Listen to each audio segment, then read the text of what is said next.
చిట్యాల మున్సిపాలిటీలో గత పాలకుల పుణ్యమా అని అభివృద్ధి జరగలేదని, అన్ని రంగాల్లో అభివృద్ధి చెందాలంటే కాంగ్రెస్ పార్టీ అభ్యర్థులను మున్సిపల్ ఎలక్షన్లో భారీ మెజార్టీతో గెలిపించాలని రాష్ట్రంలో కాంగ్రెస్ పార్టీ అధికారంలో ఉంది. కాబట్టి అధికార పార్టీ అభ్యర్థులను గెలిపిస్తే మరిన్ని నిధులు తీసుకొచ్చి చిట్యాల మున్సిపాలిటీ అభివృద్ధి చేసే అవకాశం ఉంటుందని నకిరేకల్ ఎమ్మెల్యే వేముల వీరేశం అన్నారు. మున్సిపల్ ఎలక్షన్లో భాగంగా చిట్యాల మున్సిపాలిటీలో పలు వార్డుల్లో ఆయన కాంగ్రెస్ అభ్యర్థుల గెలుపు కోసం ప్రచారం నిర్వహించారు.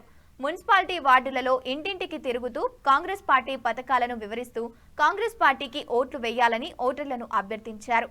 కాంగ్రెస్ పార్టీ అధికారంలోకి వచ్చిన 2.5 సంవత్సరాలలో పేదలకు డబుల్ బెడ్రూమ్ ఇండ్లు, రేషన్ కార్డులు, మహిళలకు ఉచిత బస్సు, మహిళా సంఘాలకు ఆర్థికంగా భరోసా కల్పిస్తున్నామని గుర్తు చేశారు. చిట్యాల మున్సిపాలిటీలో కాంగ్రెస్ అభ్యర్థులు ఆదరించి అందరూ గెలిపిస్తే ఇల్లు లేని ప్రతి ఒక్కరికి ఇందిరమ్మ ఇల్లు మంజూరు చేసే బాధ్యత తనదని అన్నారు.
ఒకటో వార్డులో ప్రచారం నిర్వహించడం జరిగింది.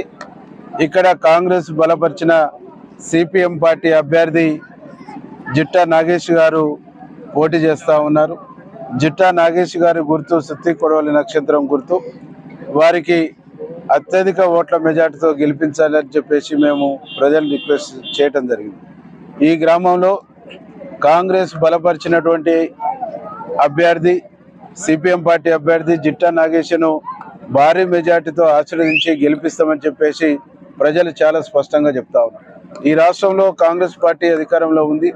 స్థానికంగా ఎమ్మెల్యే కూడా కాంగ్రెస్ పార్టీ, ఎంపీ కూడా కాంగ్రెస్ పార్టీ, మంత్రి కూడా కాంగ్రెస్ పార్టీ. కాబట్టి ఈ గ్రామానికి మౌలిక వసతులు, మౌలిక సదుపాయాలు, మౌలిక అవసరాలు చాలా ఉన్నాయి. అవన్నిటిని కూడా తీర్చాలంటే ఖచ్చితంగా ఈడ కాంగ్రెస్ బలపరిచినటువంటి అభ్యర్థి నాగేష్ గెలవాలనేటువంటి ఒక అభిప్రాయం ప్రజల్లో చాలా స్పష్టంగా కనిపిస్తూ ఉంది. ఇక్కడ ఈ గ్రామానికి ఇల్లు లేని పేదవాళ్ళు చాలా మంది ఉన్నారు. ప్రతి పేదవాడికి ఇల్లు ఇచ్చేటువంటి సంకల్పంతో ఈరోజు కాంగ్రెస్ ప్రభుత్వం ఉన్నది. నిన్నే సీతక్క గారు చిట్యాల్లో మాట్లాడింది. ఈ చిట్యాలకు సంబంధించి 800